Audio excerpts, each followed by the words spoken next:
बिस्मिल्लाहिर्रहमानिर्रहीम। अस्सलाम वालेकुम बच्चों, उम्मीद करता हूँ आप सब खैर वाफियत से होंगे। आज हम अपना नया चैप्टर 10th क्लास का स्टार्ट करेंगे जिसका नाम है हाइड्रोकार्बन्स। ये 10th क्लास का चैप्टर नंबर 22 बनता है और ये चैप्टर पेपर स्कीम के मुताबिक बहुत ही इम्पोर्टेंट चैप्टर है। इस चैप्टर में से आपको 2 शॉर्ट क्वेश्चंस पूछे जाएंगे।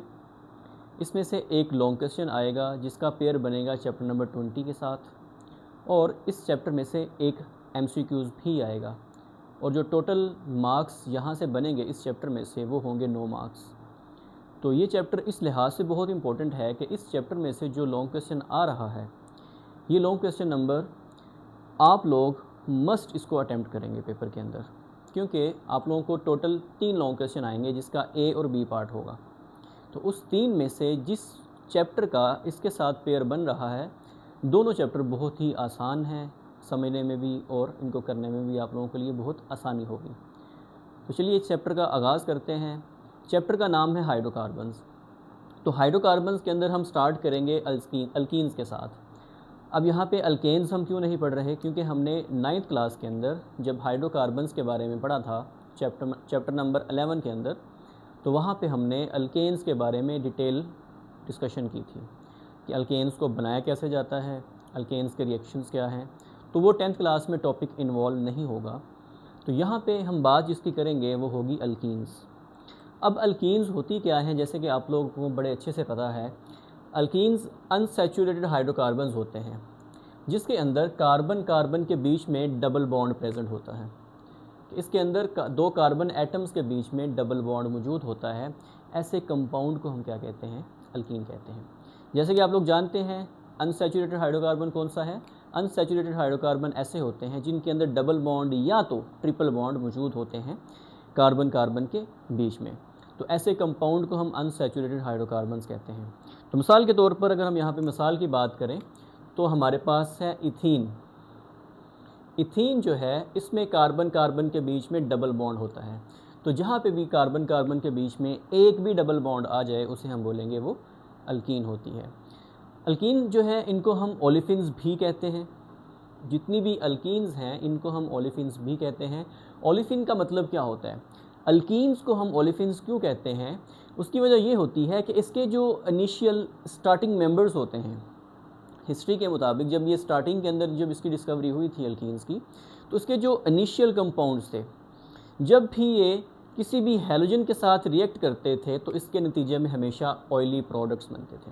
मिसाल के तौर पर क्लोरीन के साथ जब भी हैलोजन्स और जो अल्कीन्स थी जब ये आपस में रिएक्ट करती थी तो इसके नतीजे में हमेशा ऑयली प्रोडक्ट बनते थे। इस वजह से हम अल्कीन्स को ओलेफिन्स भी कहते हैं। तो ये MCQs के पॉइंट ऑफ व्यू से बहुत इंपॉर्टेंट है कि which of the following is called olefins. नीचे ऑप्शन होंगे आपके पास, अल्केन है, अल्कीन है, अल्काइन है या अल्कोहल्स हैं, तो उसका ऑप्शन आप लोगों ने लगाना है अल्कीन्स। इसके साथ साथ अगर हम तीसरे पॉइंट की बात करें तो जो अल्कीन्स होते हैं इनका जो जनरल फार्मूला है वो होता है CnH2n। अब ये जो जनरल फार्मूला होता है ये बहुत इंपॉर्टेंट होता है। क्यों इंपॉर्टेंट होता है, इसकी क्या इंपॉर्टेंस होती है, इसको अगर आपने समझना है तो इसको इस तरीके से आप समझ सकते हैं कि किसी भी एक कंपाउंड के अंदर कार्बन कितने होंगे और उस कार्बन के उस नंबर की वजह से उसके साथ हाइड्रोजन कितने अटैच होंगे, इस चीज़ को समझना हमारे लिए आसान हो जाता है जब हमारे पास जनरल फार्मूला हो। मिसाल के तौर पर अगर मैं आप लोगों से कह देता हूँ कि आपके पास हैं 15 कार्बन, N की वैल्यू है 15, तो आप बताओ कि इसके अंदर टोटल हाइड्रोजन कितने होंगे। तो अगर उसके अंदर टोटल हाइड्रोजन 30 आते हैं तो इसका मतलब ये होगा कि यहाँ पे जो है ये आपके पास अल्कीन है।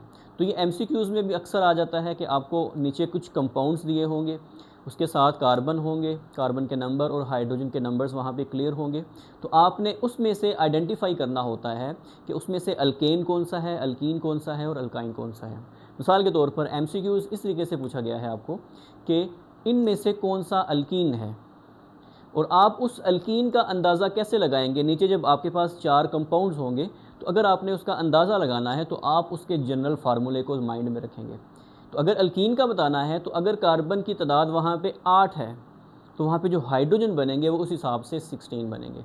तो आपने देखना है जहाँ पे कार्बन और हाइड्रोजन की तादाद डबल है उसको आपने वहाँ पे टिक करना है। तो इस तरीके से ये जनरल फार्मूला जो है बहुत इंपॉर्टेंट होता है। मिसाल के तौर पर अगर मैं आपसे कहूँ कि कार्बन की जो 15 अगर तादाद है तो यहाँ पे जो हाइड्रोजन होंगे इस फार्मूले के मुताबिक 2n की वैल्यू अगर यहाँ पे हम 15 पुट करें तो यहाँ पे जो फार्मूला बनेगा वो क्या बनेगा, C15H।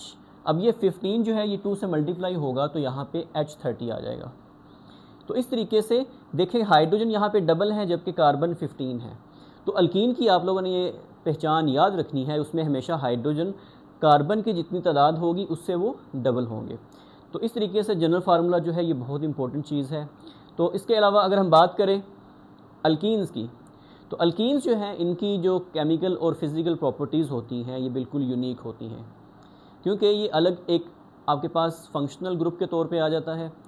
तो इस वजह से यहाँ पे जो अल्कीन्स होंगी उनकी फ़िज़िकल और केमिकल प्रॉपर्टीज़ यूनिक होती हैं। अब इनकी फ़िज़िकल और केमिकल प्रॉपर्टीज़ यूनिक होने की वजह से इनको आप मल्टीपल प्रोडक्ट्स हासिल करने के लिए इस्तेमाल करते हैं, जैसे कि प्लास्टिक बनाने के लिए, या फिर इनको एज अ फ्यूल भी इस्तेमाल किया जाता है। तो फ्यूल के तौर पे और प्लास्टिक बनाने के लिए हम इसको इस्तेमाल कर सकते हैं। तो ये है कुछ अल्कीन्स का इंट्रोडक्शन। आई होप कि आपको यहाँ तक बात क्लियर हो गई होगी। अल्कीन्स के बारे में आप लोगों को इतना ही मालूम होना चाहिए फ़िलहाल कि इसमें कार्बन कार्बन के बीच में डबल बॉन्ड होता है, इसका जनरल फार्मूला क्या होगा, इसकी एग्जांपल क्या होगी, इसको इस्तेमाल कहाँ पे किया जाता है, और इनको हम ओलेफिन्स भी कहते हैं। तो ये इसका बेसिक सा इंट्रोडक्शन है। अब हम बात करते हैं कि अगर हमें अल्कीन्स को बनाना हो, अगर हम चाहते हैं कि अल्कीन्स को लेबॉर्ट्री के अंदर बनाएं तो लेबॉर्ट्री के अंदर या फिर इसको लार्ज स्केल के अंदर बनाने के कौन कौन से मेथड हैं, आइए आज उसको डिस्कस कर लेते हैं। तो अगर हम मेथड्स की बात करें प्रिपरेशन की, तो सबसे जो पहला मेथड है उसका नाम है डिहाइड्रेशन ऑफ अल्कोहल।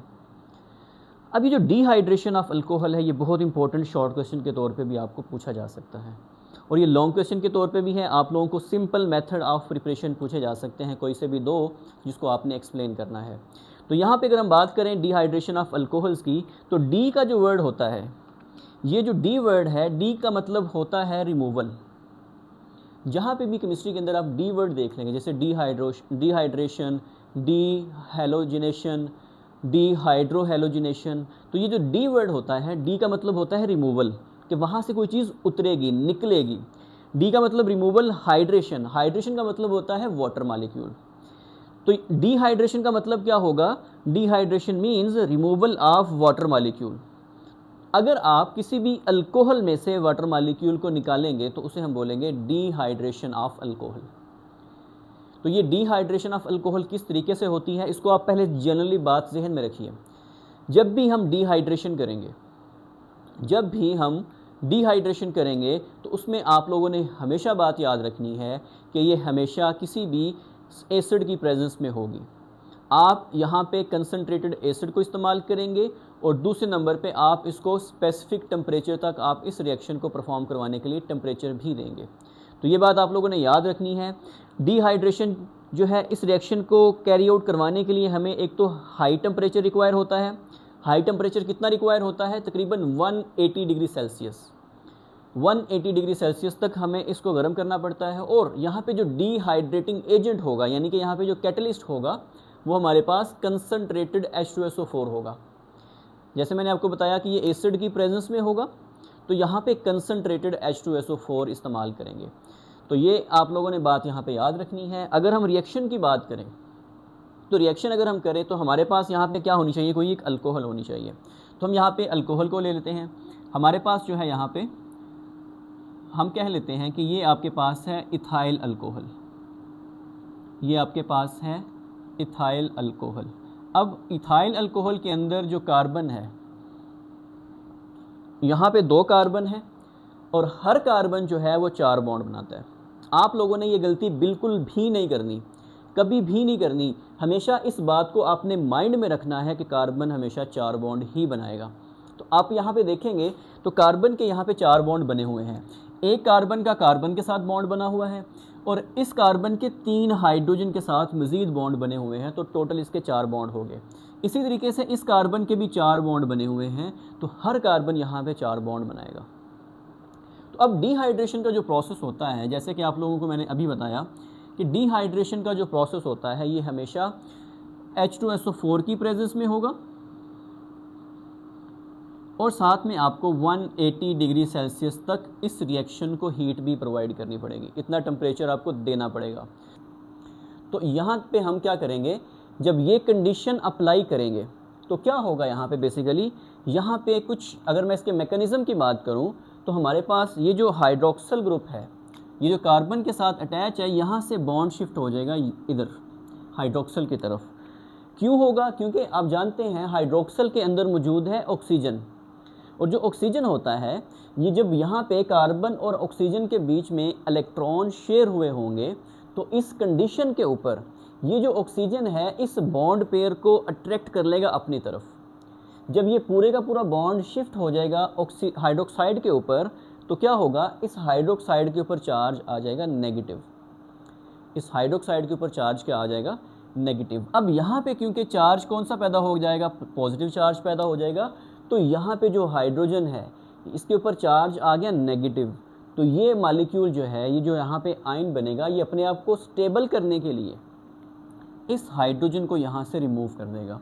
तो क्या होगा, ये जो बॉन्ड है यहाँ पे ये वाला, ये बॉन्ड जो है इधर शिफ्ट हो जाएगा कार्बन कार्बन के बीच में। जब ये बॉन्ड इधर शिफ्ट हो जाएगा तो ये हाइड्रोजन और ये हाइड्रोक्सल ये दोनों आपस में कंबाइन करके यहाँ पे क्या बना देंगे, वाटर मॉलिक्यूल बना देंगे। ये दोनों कंबाइन करके यहाँ पे क्या बना देंगे, वाटर मॉलिक्यूल। ये हाइड्रोक्साइड आयन और ये हाइड्रोजन आयन, ये दोनों आयन एक पे नेगेटिव चार्ज होगा, एक पे पॉजिटिव चार्ज होगा, आपस में एक दूसरे को अट्रैक्ट करके यहाँ पे वाटर मॉलिक्यूल बना देंगे। और पीछे जो हमारे पास कंपाउंड बचा है हम इसको यहाँ पे लिख देते हैं। हमारे पास 2 कार्बन है, अब कार्बन कार्बन के बीच में यहाँ पे डबल बॉन्ड हो जाएगा। तो यहाँ पे 2 हाइड्रोजन थे इस कार्बन के साथ, वो हम वैसे ही अटैच कर देते हैं। इस कार्बन के साथ भी 2 हाइड्रोजन अटैच हैं, ये हम वैसे ही यहाँ पे अटैच कर देते हैं।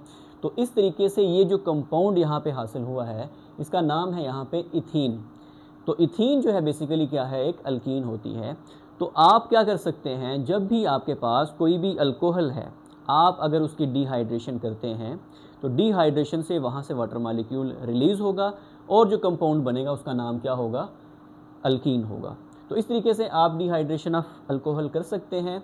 अब यहाँ पे जो मैंने ये फार्मूला बनाया है आपकी बुक के अंदर इस तरीके से नहीं होगा, यहाँ पे मैंने आपको समझाने के लिए स्ट्रक्चर यहाँ पे ड्रॉ किए हैं। लेकिन अगर आपकी बुक की बात करूँ तो ये इस तरीके से यहाँ पे होगा, यहाँ पे होगा CH3 CH2OH।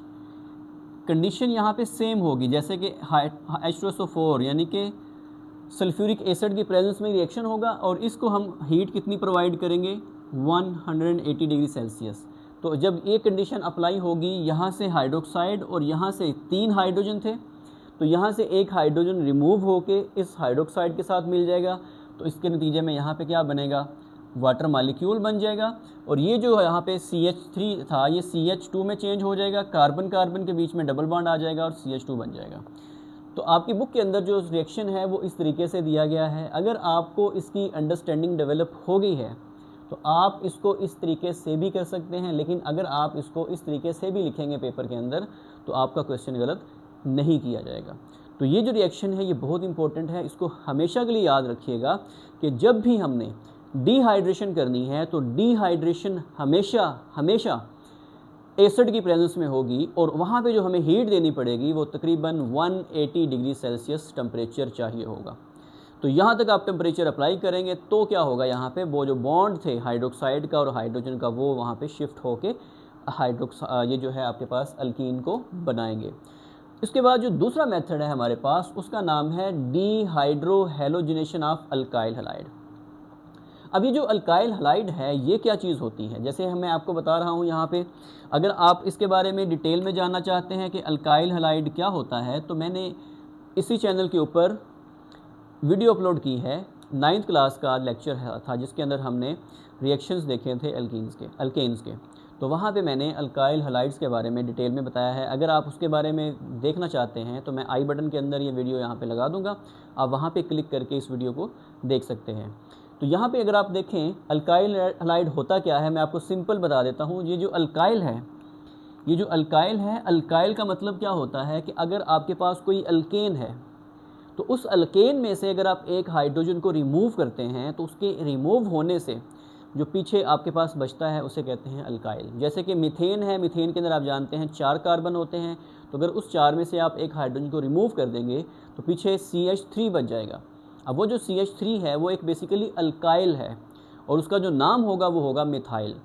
तो अगर अल्काइल जो है किसी एक हैलोजन के साथ यानी कि हैलाइड के साथ जुड़ा हुआ है, हैलोजन्स क्या होते हैं, फ्लोरीन, क्लोरीन, ब्रोमीन, आयोडीन, अगर उनके साथ जुड़ा हुआ है तो उसे हम कहते हैं अल्काइल हैलाइड। तो हम क्या करेंगे, यहाँ पे अल्काइल हैलाइड्स की डीहाइड्रोहैलोजिनेशन करेंगे। अब डीहाइड्रोहैलोजिनेशन नाम सुनने में तो लगेगा कि ये बहुत कोई मुश्किल चीज़ है, लेकिन इसकी जो डेफिनेशन है, इसका जो कॉन्सेप्ट है वो इसके नाम में छुपा हुआ है। जैसे मैंने आपको बताया था, डी का मतलब क्या होता है, डी का मतलब होता है रिमूवल। डी का मतलब क्या होता है, रिमूव करना। अब डी को मतलब रिमूव करना, किसको रिमूव करना है हमने, हाइड्रो। ये जो हाइड्रो वर्ड है बेसिकली हाइड्रोजन से लिया गया है। तो यहाँ पे जिसको आपने रिमूव करना है उसका नाम क्या है, हाइड्रोजन। और साथ में किसको रिमूव करना है, हैलोजन को। यानी कि किसी भी एक कंपाउंड में से यानी कि अल्काइल हैलाइड में से अगर आप रिमूव करें हाइड्रोजन को और हैलोजन को तो इस प्रोसेस को हम क्या कहेंगे, इस प्रोसेस को हम कहेंगे डीहाइड्रोहैलोजिनेशन ऑफ अल्काइल हैलाइड। तो बिल्कुल सिंपल आप लोगों ने डेफिनेशन को याद करना है, इसके नाम के अंदर ही इसकी डेफिनेशन छुपी है। The removal of hydrogen and halogen molecule from alkyl halide is called dehydrohalogenation. तो ये आप लोगों ने याद रखना है। अब इसका रिएक्शन जो है किस तरीके से होगा, यहाँ पे हम एक अल्काइल हैलाइड लेंगे और उसका हम रिएक्शन करवाएंगे, किस तरीके से रिएक्शन परफॉर्म होता है। अब ये जो रिएक्शन है यहाँ पे मैं इस तरीके से कंपाउंड ले लेता हूँ। मैं यहाँ पे लेता हूँ 2 कार्बन है और उसके साथ लगा है ब्रोमाइड। अब जैसे कि आप लोग जानते हैं कार्बन बॉन्ड कितने बनाता है, कार्बन 4 बॉन्ड बनाता है। तो इस कार्बन के 2 बॉन्ड बने हैं, तीसरा यहाँ पे हाइड्रोजन अटैच कर देते हैं, इधर भी हाइड्रोजन को अटैच कर देते हैं। इसी तरीके से इस कार्बन का 1 बॉन्ड बना है, यहाँ पे 3 हाइड्रोजन को हम अटैच कर देंगे। तो ये जो कंपाउंड है इसका नाम है हमारे पास इथाइल ब्रोमाइड। अब यहाँ पे देखें, यहाँ पे है ब्रोमाइड। ब्रोमाइड बेसिकली क्या है, हमारे पास हैलोजन है, यहाँ पे हाइड्रोजन भी है। तो हमने डेफिनेशन के मुताबिक डीहाइड्रोहैलोजिनेशन करनी है, तो हमने ब्रोमाइड को यहाँ से रिमूव करना है और हाइड्रोजन को यहाँ से रिमूव करना है। अब यहाँ पे एक बात हमेशा के लिए याद रख लें, ये बात हमेशा के लिए याद रख लें। यहाँ पे आप नेक्स्ट जब हम पढ़ेंगे इस रिएक्शन को तब भी हम थोड़ा सा रिवाइज़ करेंगे। जब भी हमने जो हैलोजन है उसको रिमूव करना है किसी कंपाउंड में से, तो हमेशा हम वहाँ पे कोई मेटल का इस्तेमाल करेंगे। मतलब कि हैलोजन बेसिकली क्या है, नॉन मेटल है। तो नॉन मेटल को रिमूव करने के लिए हम हमेशा क्या इस्तेमाल करेंगे, किसी मेटल का इस्तेमाल करेंगे। तो यहाँ पे ब्रोमाइड को रिमूव करने के लिए हम किसी मेटल का इस्तेमाल करेंगे। और हाइड्रोजन को रिमूव करने के लिए, जहाँ पे हाइड्रोजन है, हाइड्रोजन को रिमूव करने के लिए हम हाइड्रोक्सल ग्रुप लेके आते हैं, यानी कि OH ग्रुप लेके आते हैं।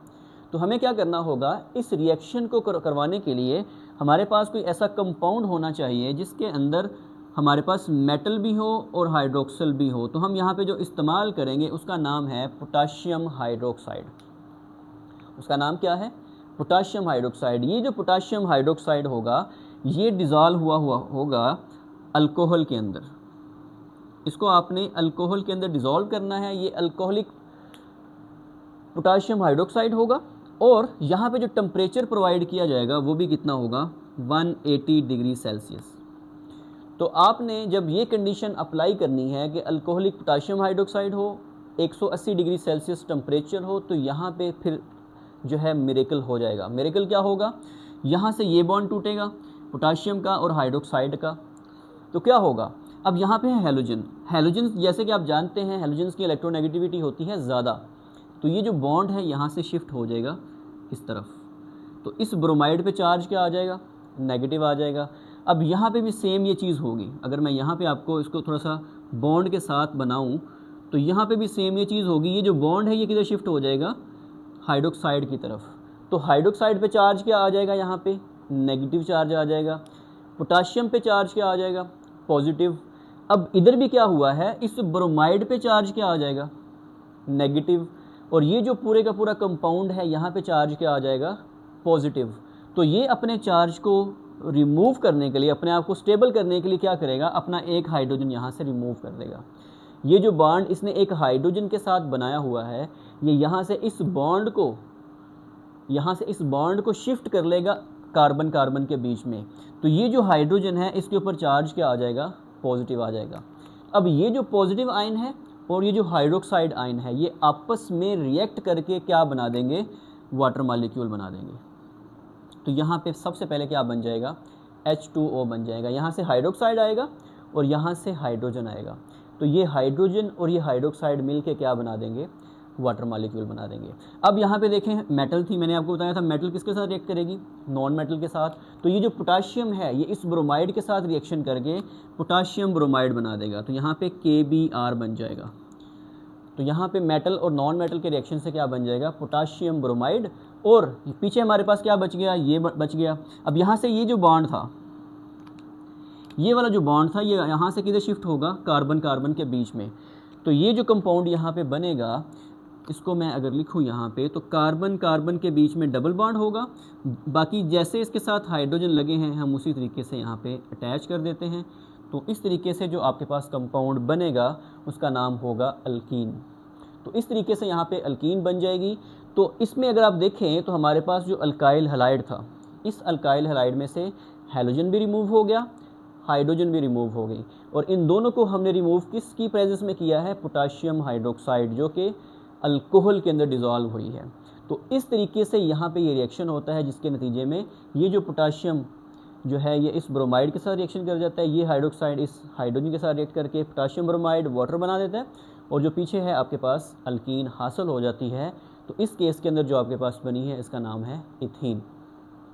अगर आप इसको अपनी बुक के मुताबिक करना चाहते हैं तो आप इसको सिंपल कंडेंस फॉर्म में भी लिख सकते हैं। जैसे यहाँ पे CH3 था, हम इसको ऐसे लिखेंगे, CH2 है और साथ में क्या है, ब्रोमीन है, और इसका हमने रिएक्शन करना है पोटाशियम हाइड्रोक्साइड की प्रेजेंस में।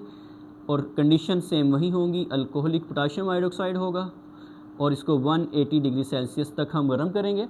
इससे क्या होगा, यहाँ से पोटाशियम ब्रोमाइड के साथ रिएक्शन करके क्या बना देगा, KBr बना देगा, पोटाशियम ब्रोमाइड, और साथ में यहाँ से वाटर मॉलिक्यूल बनेगा, ये हाइड्रोक्साइड, और यहाँ से 3 हाइड्रोजनों में से एक हाइड्रोजन इस हाइड्रोक्साइड के साथ मिलके वाटर मॉलिक्यूल बना देगा, और यहाँ पे क्या बन जाएगा, CH2 डबल बॉन्ड CH2।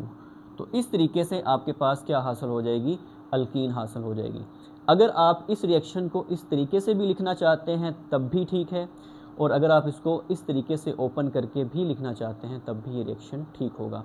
यहाँ पे जो बच्चे मैंने देखा है जो मिस्टेक करते हैं कॉमन, अब क्योंकि बच्चे जब 9th से 10th में आते हैं, कुछ बच्चे ऐसे होते हैं जिन्होंने 9th को अच्छे तरीके से नहीं पढ़ा होता, तो यहाँ पे जो मिस्टेक वो करते हैं वो ये करते हैं कि उनको रिएक्शंस लिखने नहीं आते।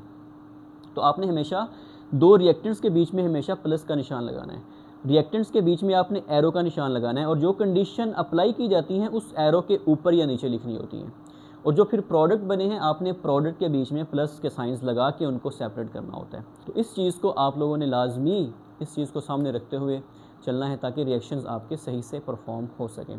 तो इस तरीके से आप रिएक्शन करेंगे। अब यहाँ पे ये जो है ये अल्काइल हैलाइड था, ये आपके पास अल्काइल हैलाइड है। अब अल्काइल हैलाइड जो है इसने क्या बनाई है, यहाँ पे इथीन बनाई है, ये यहाँ पे क्या बना है, पोटाशियम ब्रोमाइड बना है, और ये यहाँ पे क्या बना है, वाटर बना है। तो अल्काइल हैलाइड से हमने क्या बना दी है, इथीन बना दी है। तो आई होप कि आज का लेक्चर आपको समझ आ गया होगा। यहाँ पे जो कंडीशन अप्लाई हुई है मैंने यहाँ पे एक दफ़ा दोबारा से ये आपको बताने के लिए लिखनी है कि this reaction is carried out in the presence of potassium hydroxide dissolved in ethanol, यानी कि अल्कोहल। कि ये जो पोटाशियम हाइड्रोक्साइड है इसको हम किस में डिज़ोल्व करते हैं, अल्कोहल के अंदर, और टेम्परेचर कितना प्रोवाइड करते हैं, 180 डिग्री सेल्सियस। तो ये बात आप लोगों ने यहाँ पे याद रखनी है। अब यहाँ पे हम बात कर लेते हैं एलिमिनेशन रिएक्शन की। अब ये जो 2 हमने रिएक्शंस यहाँ पे पढ़े हैं, डिहाइड्रेशन ऑफ अल्कोहल और डीहाइड्रोहेलोजिनेशन ऑफ अल्काइल हैलाइड, ये जो दोनों रिएक्शंस हैं बेसिकली ये एलिमिनेशन रिएक्शन की ही एग्जांपल्स थी। तो ये अगर आप लोगों को लॉन्ग क्वेश्चन में पूछा जाता है कि define elimination reaction and explain with the help of examples, तो फिर आप लोगों ने एलिमिनेशन रिएक्शन की डेफिनेशन लिखनी है, और ये दोनों प्रोसेस आपने डिटेल के साथ यहाँ पे लिखने हैं, definitions, conditions along with reactions. तो ये आप लोगों ने इस तरीके से करना है। तो सबसे पहले हम बात कर लेते हैं एलिमिनेशन रिएक्शन की। अगर ये शॉर्ट क्वेश्चन में पूछा जाता है आप लोगों से तो आप इसको कैसे लिखेंगे, तो एलिमिनेशन का मतलब क्या होता है, एलिमिनेशन, ये एलिमिनेट से वर्ड निकला है। एलिमिनेट का मतलब क्या होता है, किसी चीज़ को निकालना। तो एलिमिनेशन रिएक्शन में हम क्या करते हैं कि आपके पास कोई भी एक मॉलिक्यूल होगा जो कि सैचुरेटेड होगा, तो उस सैचुरेटेड मॉलिक्यूल में से आपने किसी मॉलिक्यूल को रिमूव करना है, वहाँ से कुछ मॉलिक्यूल निकलेंगे और वो सैचुरेटेड कंपाउंड किस में चेंज हो जाएगा, अनसैचुरेटेड कंपाउंड के अंदर। इस प्रोसेस को हम क्या कहते हैं, एलिमिनेशन रिएक्शन। जैसे मिसाल के तौर पर यहाँ पे अगर आप देखें तो ये देखें, ये जो कार्बन कार्बन है इसके बीच में कौन सा बॉन्ड है, सिंगल बॉन्ड, यानी कि ये कौन सा कंपाउंड है, एक सैचुरेटेड कंपाउंड है। अब इसमें से हमने क्या निकाला है, वाटर। वाटर यहाँ से एलिमिनेट हुआ तो ये किस में चेंज हो गया, अनसैचुरेटेड कंपाउंड के अंदर। तो ऐसे रिएक्शन को हम क्या कहते हैं, ऐसे रिएक्शन को हम एलिमिनेशन रिएक्शन कहते हैं। सेम यहाँ पे देखें, कार्बन कार्बन के बीच में क्या है, सिंगल बॉन्ड, और जब इसका रिएक्शन हमने किया है तो ये किस में चेंज हो गया है, अनसैचुरेटेड के अंदर, यानी कि कार्बन कार्बन के बीच में कौन सा बॉन्ड आ गया, डबल बॉन्ड। तो ये जो कंपाउंड है यहाँ पे क्या कहलाएगा, अनसैचुरेटेड कंपाउंड। और इसके साथ यहाँ से क्या निकल रहा है, पोटाशियम ब्रोमाइड निकल रहा है और वाटर मॉलिक्यूल आ रहा है। तो एक सैचुरेटेड कंपाउंड को किस में हमने चेंज कर दिया, अनसैचुरेटेड कंपाउंड के अंदर। तो इस रिएक्शन को हम क्या कहते हैं, एलिमिनेशन रिएक्शन। तो एलिमिनेशन रिएक्शन की आपने ये दो एग्जाम्पल यहाँ पे याद रखनी है। और जो तीसरा मेथड है उसका नाम है cracking of alkanes to alkenes. ये आप बड़े अच्छे से वाकिफ़ होंगे, हमने लास्ट क्लास के अंदर भी इसके बारे में बड़ी डिटेल में पढ़ा था। क्रैकिंग होती क्या है, क्रैकिंग बेसिकली एक ऐसा प्रोसेस होता है जिसके अंदर हम हायर मॉलिक्यूलर मास वाले जो कंपाउंड होते हैं उनको ब्रेक करते हैं लोअर अल्केन्स और अल्कीन्स के अंदर जिनका मॉलिक्यूलर मास भी कम होता है। तो ये ऐसा प्रोसेस है जिसमें हायर हाइड्रोकार्बन्स को लोअर हाइड्रोकार्बन्स में चेंज किया जाता है। इस प्रोसेस को हम क्या कहते हैं, क्रैकिंग कहते हैं। अब जो क्रैकिंग है इसको करने के लिए कंडीशंस क्या हैं। अगर आप चाहते हैं कि मैं किसी बड़े अल्केन को क्रैक करके लोअर अल्कीन्स के अंदर और अल्केन्स के अंदर चेंज करूं तो मुझे इसके लिए कुछ कंडीशंस अप्लाई करनी पड़ेंगी। तो आपने 3 कंडीशन यहाँ पे अप्लाई करनी है। सबसे पहली जो कंडीशन है ये है कि यहाँ पे आपको टेम्परेचर हाई प्रोवाइड करना पड़ेगा। तो टेम्परेचर यहाँ पे जो दिया जाता है वो तकरीबन 500 डिग्री सेल्सियस तक टेम्परेचर होता है। और दूसरी जो कंडीशन है, आपने ये रिएक्शन हमेशा इन दी एब्सेंस ऑफ ऑक्सीजन करवाना है, कि वहाँ पे ऑक्सीजन का मौजूद होना ज़रूरी नहीं है। ऑक्सीजन की एब्सेंस, उसकी अदम मौजूदगी होना ज़रूरी है।